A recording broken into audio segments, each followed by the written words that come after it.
Hello, everybody. Hola, as I normally say. My name is Mercedes Young, and today I want to start a podcast on the subject of what do you want? I couldn't think of a better time to do that because it's actually December 31st. We are in the brink of jumping into a new year. So with that in mind, I thought, what do I want? And I've been working on my goals this whole month. And I wanted to share with you guys of different techniques and ways not only to find out what you want, project what you want, but create what you want. Because really, at the end of the day, at the beginning of the day, really is living your life by design and not by default. And as simple as that sounds, that is actually a very, very heavy statement. And one of the things that normally when my children were growing up, I will say, what do you want? Don't talk to me like you're watching the neighbors from the porch. No, this is not a show. This is your show. This is your life. So what do you want is going to be the subject for today, which I think is going to be actually crucial to move into the new year and do what we want to do. And in my book, Prosperity Through Service, you can find this book in Amazon. I will put the link, in the bottom of this podcast. You will see that in chapter 3, I'll talk about being present. But in this case, I want to focus on live your life by design, not by default. So you have to be clear on the life you want to create. If your desire to success isn't specific, or if it is attached to goals that are superficial, that desire will remain unfulfilled. And what I mean superficial, things that really doesn't cost an effort or a goal for coming from you. And that's one of the things that to set goals, you must be clear in what you want and give yourself permission. But the difference between dreams and goals are that goals are things that it takes a conscious effort. It takes work on your part to create them and to accomplish them. And we will talk a little bit more about accomplishment in a few minutes. Be clear and specific about what you really want, why you want it, and spend significant time asking yourself how you're going to get there. But first, you have to know where you are going. But really what you need to know is where you are. Where you are today, December 31st, compared to where you were December 31st of last year. If you did not have the habit of writing your goals or being committed to goals or being committed to creating something, pretty much you're going to have to start from where you are right now, where you are financially, where are you in relationships with the people that you live with, the people in your family, the people in your community, and your people in the world. What is the relationship? Because there might be places that you are not. Like, for example, what we're going on right now, I'm not there, but I do know where I am mentally and emotionally. I want to be at peace, be a being of peace, and make sure that I source peace and that I focus on peace in that area, right? So that's part of my relationship with the world. Am I at peace with what's going on with the world? Am I at peace with myself, starting with myself? So you probably already know at least or have an idea of what it is that you want to create. So dreaming is free. So when it comes to imagine a better life, visualizing your success and dream about your future, go for it. Go for it. One of the things that really ruffles me sometimes when I'm having a conversation with friends and they talking about, well, I ask them, what do you want? And it never fails. And they're going to give me the list of exactly what they do not want. They wonder why is that what they have in their lives. I talk with women around my age that are single and say, are you interested in being in on a permanent relationship, or do you want to meet somebody that you may grow old with? And unbelievable, they tell me, well, I don't want a man that bothers me. I don't want a man to tell me what to do. I don't want a man to tell me what do I need to do, or how am I going to do it, or be checking on me if I want to go out with girlfriends. I don't want to. And you know what? That's probably why they're single. I am 60% sure that that's the reason why. Because we really need to be hearers of ourselves. We need to listen. We need to observe our thoughts. Really, be in relationship with ourselves and observe our thoughts. And the reason why I said that is because in order for us to be able to get what we want, at least we need to know what it is that we want. That you can almost feel it. You can almost, it's interesting when I'm watching old Western movies and you hear the horses walking and the jump and the galloping of the horses, and you can almost feel it. And then you see the dust lifting and you can almost smell the smell of burned wood. I mean, you can almost taste it. Well, that's how we should be about our life. So I will walk you through an exercise that I did for years, and now I'm living the dream it used to be a dream, used to be a goal, now it's accomplished. So of course I grow and make myself have different goals every day. And I will also put a document and a link with the on the YouTube channel that you guys can have something to write down daily, the things that you dream of, your goals, your daily goals. For some people, it's just get up in the morning with energy and being positive. With some people, it's I'm not going to curse today. That's the goal for the day. Or I'm going to eat healthy, or I'm going to exercise, or I'm not going to bite my nails, or I'm going to share 3 words of kindness with somebody. That can be your goal. So I will definitely put a document there that you guys can go ahead and just have that tangible, because when you write it, you think it, you write it, you see it. So it's almost like you engage 3 of your senses. So that should be able to support you to seal it a little bit more. But one of the things that I used to do was create my day. Like really, I created that I had a loving husband that couldn't wait for me to get home. That when I will that I will park, my car come into my garage, that the garage will open and I will have the music of choice, Erclu or just Enya, Aldivo. Those are my favorite. And I will dream really literally that I will walk through the garage and I will hear the steps of my heels. And then I will get through the kitchen, because that's my favorite place in the whole wide world. My kitchen, that's my magical kitchen. And I will get through the kitchen and I will have a glass of wine and somebody that will hug me and kiss me and say, oh my God, I can't wait to see you, and have fresh flowers in my home every single day. And I will tell you that I can even feel the tile on my heels, and it was going to be white tiles, and the walls were going to be white, and I was going to go into a bathroom with white sheets and a thick white comforter, and just take my shoes off and have him just waiting on me and asking me, how was my day? I can't wait you're here. I can't wait to see you. I'm so glad you're here. And that's the life that I live today. I literally come home, the gate open, the garage open. I feel and hear the heels walking through the house, and I get the glass of wine waiting for me. And sometimes I want it, sometimes I don't, but it's there. And the fresh flowers. I have a husband that for the last, we got married. What year did we get married? I think we're almost 10 years married. And I always have fresh flowers. For Christmas, I ask him, please don't buy any flowers, because we got all these decorations in my house. Because my home is almost like a Christmas throw up. It's just Christmas. Christmas is here. So if Santa Claus needs to park somewhere, it would be at my house. But anyway, so those are the things that I want to create. And I remember also, there was a season in our life when the children were small that I prayed for the daily bread, for God to provide for the daily bread. And I remember dreaming of coming into my home, getting up in the morning, opening the curtains and hear the waterfall of the pool and see the daylight. I love the daylight, and have fresh flowers right there in front of by my bed, and white sheets, white linen sheets. That's how specific I was. And then I found out how much they cost. And I was like, oh my God, but that's what I want.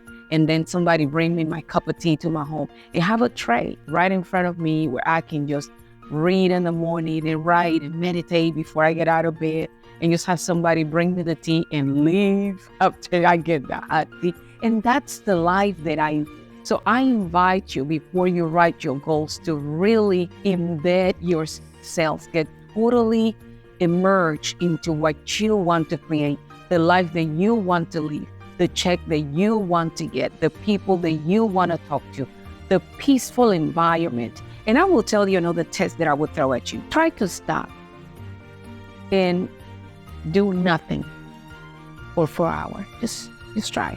Just humor me. Or just do. And if you cannot be still for 2 hours, you gotta be doing something or moving, or you are addicted to stress. And that's an addiction that the good news is that you can get off of it. Make it your goal to get off of stress. That probably can be one of your goals, get off of stress. Just be peaceful. And I will tell you that when you create an environment of peace around you, people will let you know. The world, the universe, God, whatever you call it, will align with you when you make that commitment, And people will let you know. People normally come to our home and say, God, it's so peaceful here. I have people say, is this what peace is supposed to be? You always live this way? Yeah, I choose to live this way. It doesn't mean that I'm not running a business, that I'm not running organizations that I'm in charge of. But no, I come from a place of peace. So normally everything that we do in the midst of it all, it feels like the chaos, the drama of life, but we get it done. We accomplish our goals and we have fun and it's peaceful. So one of the things that I would invite you on my book on page 12. So let's start with an exercise. Imagine yourself getting up in the morning, grabbing your cup of coffee or tea and sitting in the front row seat to watch your neighbor's life. The children are running around cursing at parents. Mom doesn't brush her teeth. Dad forgets to put his tie on for the most important meeting in his life. The cat is hissing because the dog went to sleep on the cat's bed and so on. It's a house totally out of control. Well, some of us live our lives that way. And what's worse is that we do it by default. So the truth is that we have a choice. We can create the life that we want to create. And there is one key factor to recognize when we're trying to create a better life. Every minute counts. Every minute counts. So before we get into the life that we want to create, like I said, I'm going to give you a form that would be your declaration. We have to declare. We must declare what we want in our life, what we want it to look like, what we want it to smell like, the friends that we want to have. I remember a few years ago, I had a group of girlfriends at the house and we were, creating a vision board. And I got a picture of Oprah, Maya Angelou, Mary Kay Ash, the lady from India that I remember, the one that got shot on the bus. I created all these superheroes and I call them Batichicas, all these superheroes that I wanted in my life. So I put myself in the middle and I cut all of the heads of all these people and the different things that I got from them. So from some I got wisdom, from some I got strength, from some I got perseverance, from some of them I got endurance. And just having that in my life. And I can honestly tell you, today I can count those friends. I have them in my life. But it was intentional. It was purposefully that I wanted those people in my life because I truly believe that I'm as strong as the people that I have around me. So another exercise that I normally do on the first, normally it's a holiday, everybody's off. I take my phone and I go through every name. And it's interesting that every name, as I look at them, they bring an emotion. They bring joy. They bring happiness. Like, oh my God, I love when this person wishes me New Year's, Happy New Year's. And those people, they give me the ugh that, oh my God, every time they call me is to whine and complain and talk about drama and don't want to do anything about it. I either change their name and put him Miss. I put Miss or Mrs. Mistake, or I delete them. I just delete them. I block them. Because as a man thinketh, so is he. And I am surrounded by thinkers as well. So I'm very careful with the people that I have around. Because if I remember the first time that I heard that you are like the 5 people that you surround yourself with, and I want you, and I was scared. It was, oh my God, she's drama. Oh my God, he's not his word. Oh my God, he's never on time. Oh my God, she don't really care anyways. No, that was scary. And the beauty of it is that you get to change that. So I'm going to talk about principles of accomplishment because we had to celebrate the little accomplishments as we set up our goals and committed to having it happen versus how it happens or how it looks, right?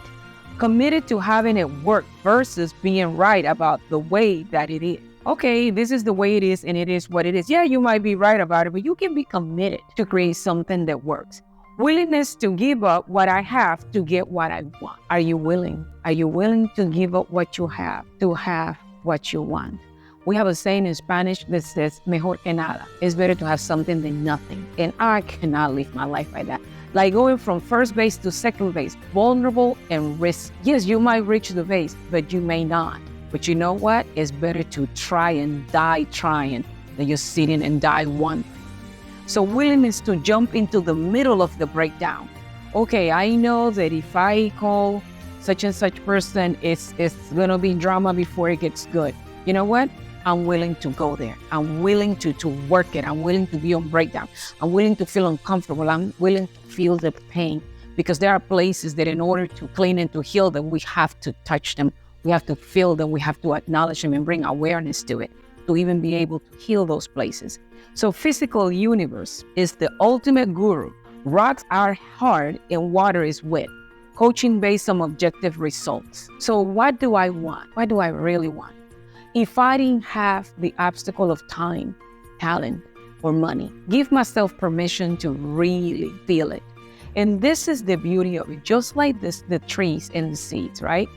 You put a lemon seed, you throw it, and someone can come 10 years later, and they don't know the process, and they don't know the seed that you planted, but they see it by the fruits, and you know the tree by the fruits. They are lemons. So you can tell, okay, one day somebody threw seeds or planted the seeds, and now we have a lemon orchard, right? So really work in creating that, working the seeds that we plant, being aware and conscious of the words that we speak. Are the words that we speak aligning with our intention to create what we want? So what I remember when I was dating my husband, and he called me one day, he said, oh yeah, most women are this and this and this and that. And I said, you know what? That is interesting that you said that, because I thought that we were committed to create a loving, joyful, and vulnerable relationship. And what you're saying doesn't bring joy, doesn't build love, and doesn't make me feel like I want to be vulnerable. And he said, oh, wow, you're right. Let me take that out. And I go, erase. So and I think it brought an awareness and a consciousness of what am I really doing? What am I really saying? So clear vision and goal, focus with a game plan. You have to have a game plan. If you know that you want to be, that today you are 150 and you want to be 130 by June 1st, to check, to have that place where you check the needle and see if you're in the right direction. Now you know how much you should be by the end of January, by the end of February, by the end of March. But have a game plan. I'm not going to be eating so much carbs. I'm going to eat whole foods. I'm going to eat natural foods. I'm going to eat plant. I'm going to eat more fiber. Those type of things that are tangible that you can put an action plan to it. Rate of motion, urgency versus desperation. So when we come from a place of desperation, we can get grabby, and nobody likes that. It's what everybody wants to do when somebody gets grabby. But if we have a game plan and we come from a place of, okay, we need to get it done, let's have a sense of urgency so you don't get lackadaisic in the process, desperate, okay? So top velocity coming from contribution versus me and my result. So details. Complete the work. This separates successful from excellent, right? So discipline and persist. There is no substitute for that. You have to be disciplined and you have to do it again. Every morning when I get up, you know what I said? I'm going to do it again. I'm going to do it again. And God, I have failed about 1,000 times, but I got up 1,001. So I'm standing. So those are some of the principles that before you write, what do you want? What do you want? Just put it in writing. Give yourself permission. Listen to those people that are in the places that you would like to be. I can tell you that in 2022, Mel Robbins came to Tampa and there was a women camp. And at that time, I was contemplating a job that I wanted with the city, but I was not sure if I really qualified. And that's the story I told myself. And I went to see her, and I don't know this woman from Adam. I didn't know there was the program who was going to be the keynote speaker, and she was very energetic. I love the fact that she came with tennis shoes, so she looked like she was going to be running, doing something. She got off of that stage. She was walking among the people, and she said something that was like, She said, do you know that most of the people that apply for jobs, men apply there, 6 qualifications, and they only got 2. They go for it, they apply. Women will hesitate, talk themselves out of it, and wait, and give themselves every reason not to do it because they feel that they have to be 100% qualified for the job. But I dare you to go for it. Well, I want you to know that day I came home and I put my application for this city job. Needless to say, I got the job. And it was exactly doing what I'm good at. Connecting, business development, communicating, building relationships. It was just absolutely amazing. And it was, the point with that was that this woman that I did not know gave me permission to go for it. Listen to those people that are where you want, because it's almost like subconsciously and subliminally, they give us permission to go for it. And it's funny because I always say, oh no, she did. So with that, I'm going to close this podcast with food for the soul. Okay, something for the soul. And it's called leadership example. Leadership is about living your values 100%. And if it's going to happen, it's going to be 100% up to you 100% of the time. An honor and an act of courage. To many people, leadership feels like walking a plank, and so they too often sell out, play small, and stay safe. Consequently, leaders can die emotionally before they are ever really born. A good leader inspires confidence in themselves, but a great leader inspires confidence in the people they lead. How does that happen? Example, leadership is an attitude, not a position. It is a pioneering spirit that is inspired by example. The problem today is that leadership is being taught as a technique and a model. So as a leader, you must be the example you want to experience. Example is the greatest teacher. It beats the tell them the style of leadership, and also the just freaking do it the style of leadership. Example moves a person's heart. There is no substitute for example. I always think, be that person that you would like to attract in your life. If you're looking for an amazing relationship, if you're looking for love, be nurturing, be caring, be understanding, be patient, be gracious. And when you be it, that will show up in your life. And I'll tell you the gift. If somebody show up in your life that is rude and doesn't care and will not even share a spoon of something that they're eating, there is your gift, a mirror. Look at what area of your life are you being that. And the beauty of it is you get the opportunity to shift that, to give more, to share more, to be more open, to be more nurturing.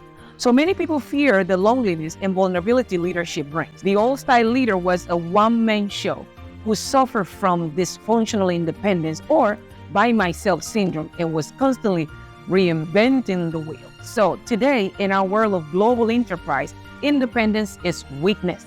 Collaboration and synergy are strength. And there is a verse in Proverbs that say that if a man thinks that he's leading, that he's walking and looks back and there's nobody following, he was just taking a walk. He's not leading anybody. So a quick story. A teacher decided one day to tell her class of young children the story of Moses. The children listened attentively. After she finished, she asked, why do you think Moses wandered lost in the desert for 40 years? And for all your scholars, the simplicity of life from the mouth of David. There was a rather long hush. Suddenly, a boy shot up his arm and said, obviously inspired by genuine flash of insight, maybe Moses was afraid to ask for directions out of the mouth of David. So a true leader offers a brilliant example of asking and receiving support. With support, a leader can take more risks, take more knocks, and face the music rather than creating the tune. And I will tell you, if you are going to write your goals, make sure that your goals have everything to do with service. And the beauty of it is that you have the resources around you to create what you want to create. And going back to the example of the seed, the lemon seed, a lemon tree will not desire to produce orange or grapefruit because in the core of the seed, a lemon is a lemon. What you are desiring is not just mere, I just bump into this, I saw this, and I think. No, you're going to watch, hear, experience those things that align with the core of what you were created for. So what you desire and the goals that you want to create were rooted, embedded within the core of your seed, of who you are. So I challenge you to ask yourself, what do I want? What do I want? What do I want? And I'll ask you, what do you want? What do you want? What do you want? And stay in the question. The one with the answer is the one that gets the prize. So I hope that this nurture you, that this inspire you, and that this give you permission to be the greater you that you can be. Have a good one. It's happening.